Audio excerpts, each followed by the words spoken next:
लोग आजकल हेल्दी बोल के कुछ भी बना देते हैं। अब इन्हीं मैम को देख लो, इन्होंने इतनी ज्यादा हेल्दी और न्यूट्रिशियस रेसिपी बना दी है एंड इन्हें पता ही नहीं है। अपनी नेक्स्ट दिवाली पार्टी पे ये दिवाली चाट बोर्ड जरूर ट्राई करना। इसमें इन्होंने ऐड करा है स्वीट पोटैटो एंड उसे एयर फ्राई करा है with some oil. Now sweet potatoes are full of beta carotene, जो कि बाद में कन्वर्ट होता है विटामिन ए में, लेकिन तभी when there is a source of fat in it. तो उसके लिए स्वीट पोटैटो पे बटर, ऑलिव ऑयल या घी भी लगा सकते हो। Now to make the dressing इन्होंने यूज करा है Greek yoghurt, cucumbers and some oreganos and salt.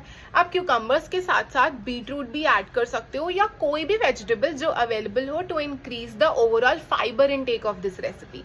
And last and the most important ingredient is sprouts. Sprouts are low in calories, low in GI and diabetic friendly भी होते हैं, लेकिन sprouts को हमेशा boil करके खाना। If you like this video, then don't forget to follow me for more such content.